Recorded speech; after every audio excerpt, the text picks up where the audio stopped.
Tyler Matthews wiped down the last table at Ruby's Diner as October rain hammered Austin's windows. The 23-year-old college student's hands shook slightly, not from the but from exhaustion. Between his part-time shifts and University of Texas classes, sleep had become a luxury he couldn't afford. His phone buzzed with another overdue tuition notice, $3,000 by Friday, or he'd be dropped from his business program. The same program that represented his only escape from a family who'd cut him off completely after he came out 2 years ago. The storm outside matched the chaos in his chest as he locked up the diner and sprinted to his beat-up Toyota Corolla. Rain soaked through his thin jacket before he even reached the car door. That's when he saw it. A black BMW sedan sitting crooked on the shoulder of Interstate 35. Hazard lights blinking weakly through the downpour. Steam rose from under the hood like desperate prayers. Tyler almost drove past. Austin had taught him that strangers could be dangerous, especially for someone like him. But something made him slow down. Maybe it was the way the figure beside the car stood so still, shoulders hunched against nature's fury. He pulled over and rolled down his window. A man in his 40s stood there, expensive suit plastered to his frame, silver hair darkened by rain. His face carried the kind of weariness that comes from loss, not just inconvenience. The man approached cautiously. His voice cut through the storm with surprising gentleness. "Marcus Richardson," he said. "Car died completely. No signal out here." Tyler studied this stranger who looked nothing like the rough characters his mother had warned him about. Something in Marcus's eyes reminded him of his own reflection after particularly hard days. Loneliness wrapped in resignation. Without thinking, Tyler unlocked his passenger door. "Get in before you drown." Marcus hesitated for just a moment, then slid into the worn seats of Tyler's car. The heater barely worked, but Tyler cranked it anyway. The silence between them felt comfortable rather than awkward as they drove through Austin's empty streets. Tyler's studio apartment near Guadalupe Street wasn't much. One room, a kitchenette, and a bathroom that doubled as a closet. But it was clean, and it was warm. He handed Marcus a towel and made instant soup with water heated in his only pot. As they sat across from each other at Tyler's tiny table, something unexpected happened. They talked, really talked. Marcus spoke about losing his partner David to cancer 3 years earlier, how the business world had forced him to hide that relationship for decades. Tyler shared his story of family rejection, of working 3 jobs just to stay in school, of finding community at the Austin LGBT Youth Center where he volunteered on weekends. When Marcus finally fell asleep on Tyler's futon, Tyler sat by his small window watching the rain slow to a gentle drizzle. He'd done something good tonight, something that mattered beyond grades or bills or family disappointment. Before dawn, Tyler left quietly for his morning shift. The futon was empty when he returned, but a business card lay on his table beside $200 and a handwritten note. "Thank you for seeing me as a person when I needed it most." Tyler Googled the name later that evening. Marcus Richardson, Chief Executive Officer. Richardson Hospitality Group. Net worth in the millions. Tyler stared at his laptop screen in disbelief, then looked around his tiny apartment. A millionaire had slept on his futon, and all Tyler had offered was kindness. Sometimes the smallest acts of humanity plant seeds that grow into something extraordinary.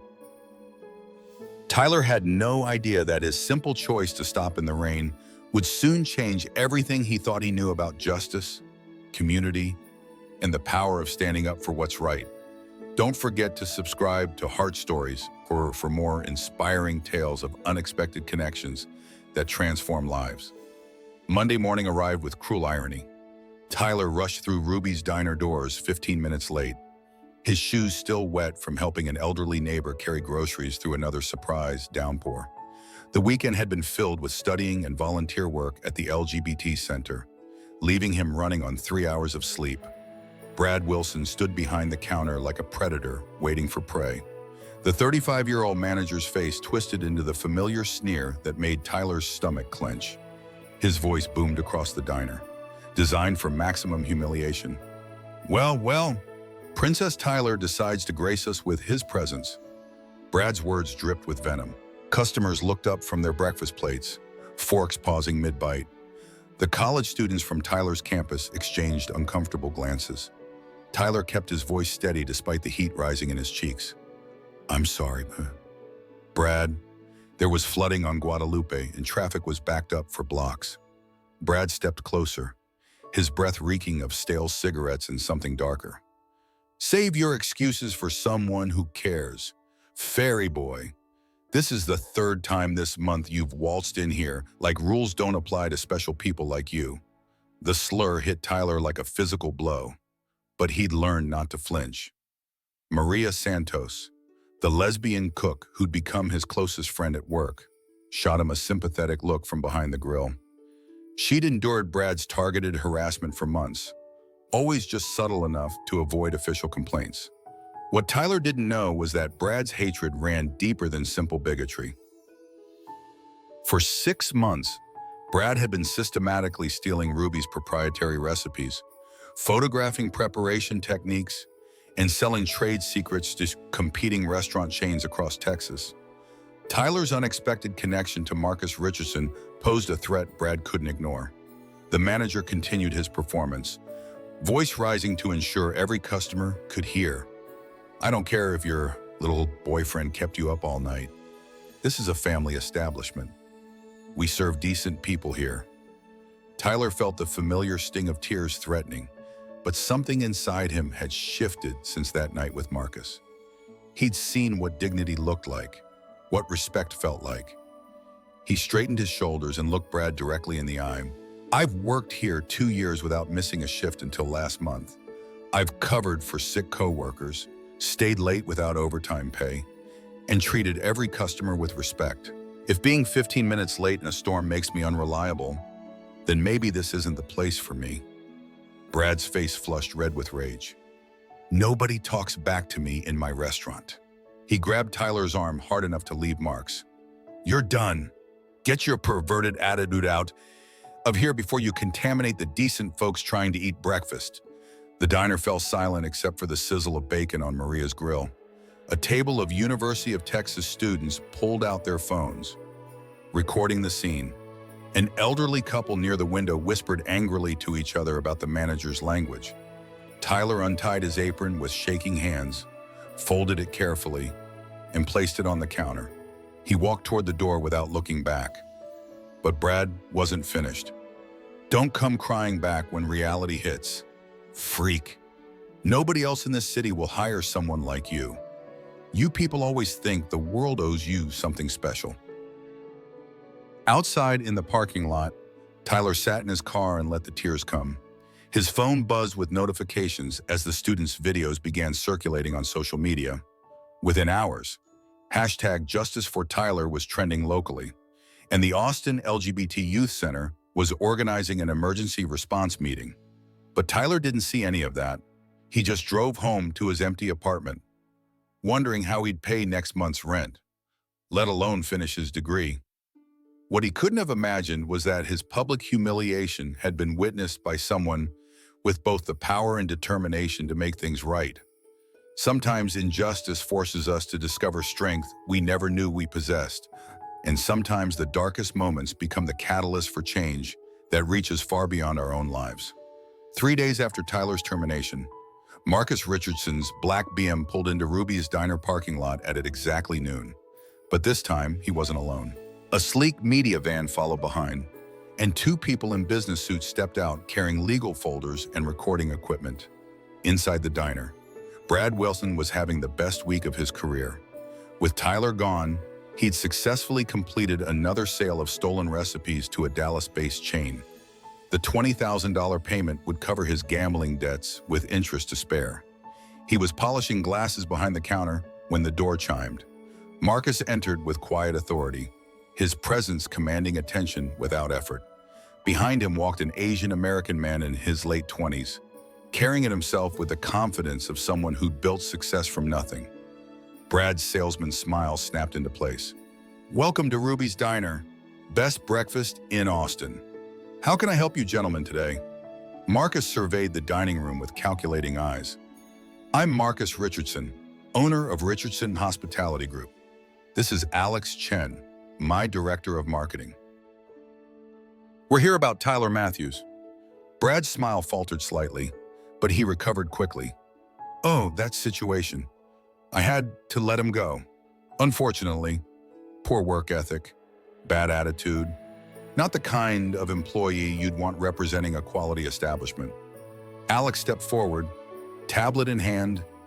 Interesting, because we have security footage from the restaurant across the street showing Tyler arriving only 12 minutes late, not the 30 minutes you reported to unemployment services.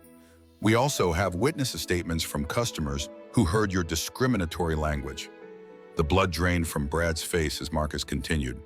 More importantly, we've been investigating reports of stolen intellectual property being sold to competitors. Recipes that belong to this establishment specifically. Maria Santos emerged from the kitchen, drawn by the tension. She'd been waiting 3 days for this moment, knowing the viral videos would eventually bring consequences. Her eyes met Marcus's with barely contained hope. Marcus turned to address the handful of customers still eating. Ladies and gentlemen, I'm sorry to interrupt your meal. Effective immediately, Brad Wilson is terminated from this establishment for theft, fraud, and workplace discrimination. Tyler Matthews is reinstated as assistant manager with full authority to oversee daily operations. Brad sputtered protests about lawyers and wrongful termination.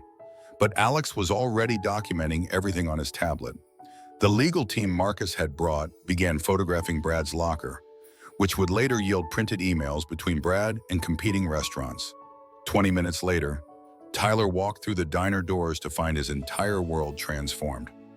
Marcus stood behind the counter where Brad used to rule with cruelty, wearing an apron that read "World's Best Boss" in glittery letters that Maria had clearly contributed. The lunch crowd erupted in spontaneous applause as Tyler approached. Still processing what he was seeing, several University of Texas students held up their phones, live streaming what they called the greatest workplace justice moment in Austin history. Marcus extended his hand formally. Tyler Matthews, I'd like to offer you the position of assistant manager at the newly renamed Rainbow Corner Diner. Your starting salary is double what you were earning before, with full benefits and tuition assistance for your remaining university courses. Alex stepped forward with a grin that transformed his entire face. I'm Alex Chen, and I'll be working with you to rebrand this place as Austin's most inclusive dining destination. I have some ideas about community partnerships and social media marketing that I think you'll find interesting. Tyler looked around the transformed space, at Maria beaming behind the grill, at the customers still recording this moment of justice, at Marcus, whose eyes held the same kindness as Tyler had seen that rainy night. But it was Alex who caught his attention longest, something in his smile suggesting this was just the beginning of significant changes. Over the following weeks, Rainbow Corner Diner became more than just a restaurant.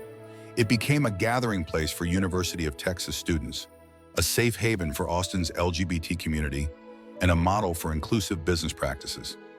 Tyler found himself not just managing daily operations, but learning about marketing, community outreach, and business development from Alex, whose own story of overcoming immigrant family expectations resonated deeply. The transformation proved that justice delayed doesn't have to mean justice denied. And sometimes the allies we need most appear exactly when we're brave enough to stand up for what's right. Brad Wilson's termination was just the beginning of his revenge plan. From his cramped apartment in South Austin, he watched social media coverage of Rainbow Corner Diner's success with growing rage. Local news stations featured the restaurant as a symbol of progressive business practices. Tyler had been interviewed twice about workplace discrimination, and Alex's marketing campaigns had tripled their customer base within a month. But Brad's anger ran deeper than wounded pride. The FBI's investigation into his recipe theft operation had expanded to include restaurants across 3 states. Federal charges meant serious prison time, and his lawyer made it clear that cooperation would be his only chance for a reduced sentence. Instead of cooperation, Brad chose escalation. His first move targeted the restaurant's health department rating. Anonymous tips flooded Austin's health inspection office claiming Rainbow Corner Diner served spoiled food, violated sanitation protocols, and employed workers without proper documentation. Each false report triggered mandatory inspections that cost the restaurant thousands in lost revenue and reputation management.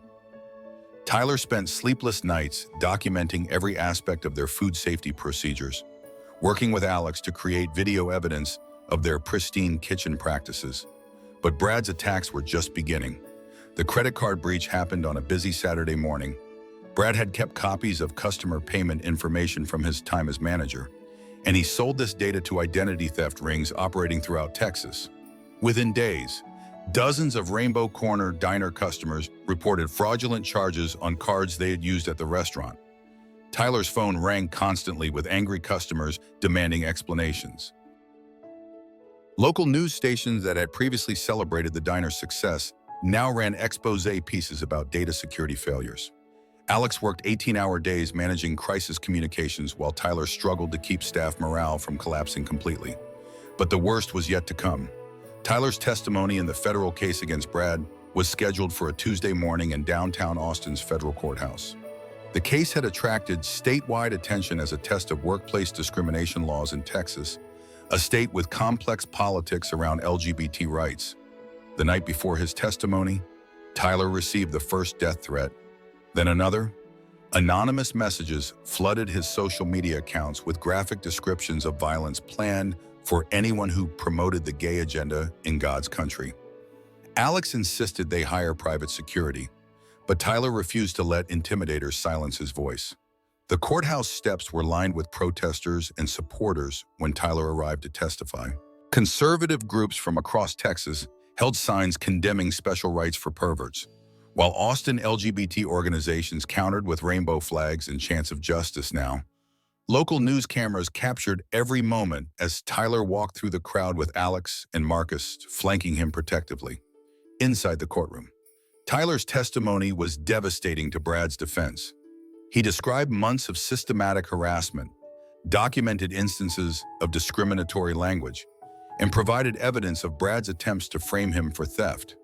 But Brad's lawyer fought back with character assassination attempts, suggesting Tyler's lifestyle made him naturally deceptive and manipulative. The breakthrough came when Maria Santos testified about Brad's recipe theft operation. She'd secretly recorded conversations where Brad bragged about his sales to competing restaurants, believing his intimidation tactics had secured her silence forever. As federal marshals led Brad away in handcuffs, he screamed threats at Tyler that would later add witness intimidation to his list of charges. The judge set sentencing for 3 months away, but Brad's conviction was now inevitable. Outside the courthouse, Tyler faced a wall of cameras and reporters. Alex stood beside him as he read a prepared statement about the importance of workplace dignity for all employees, regardless of sexual orientation or gender identity. But his voice shook with exhaustion, and Alex's protective stance made it clear that victory had come at enormous personal cost. The next morning, Rainbow Corner Diner reopened to the longest line of customers in its history. University of Texas students, Austin business leaders, and LGBT families from across Central Texas came to show support for what the local newspaper called Austin's most courageous small business. When facing injustice, sometimes the greatest courage isn't in fighting back alone, but in trusting others to stand with us when the stakes become higher than we ever imagined possible. 2 years after that October night in the rain, Tyler Matthews stood behind a podium at the University of Texas graduation ceremony, adjusting his cap nervously as Dean Rodriguez introduced him as the student speaker for the School of Business. His MBA diploma represented more than academic achievement. It symbolized survival, growth, and the power of community support. In the audience, Marcus Richardson sat with Alex Chen, both men beaming with pride that transcended professional relationships. Alex's promotion to regional director had been announced the previous week, along with news of his engagement to Tyler. The ring on Tyler's finger caught sunlight as he began his speech about second chances and the responsibility of privilege. Brad Wilson watched the live stream from a halfway house in San Antonio, where he was completing his sentence through a restorative justice program. The anger that had consumed him for years had slowly transformed into something resembling understanding. His mandatory participation in LGBT sensitivity training had been painful but educational. He'd written letters of apology to Tyler and every employee he'd harmed, though he didn't expect forgiveness. What surprised Brad most was Tyler's response. Not forgiveness exactly, but an offer of genuine conversation about moving forward. They'd met twice in supervised sessions, difficult conversations that helped both men understand how fear and ignorance had created unnecessary suffering.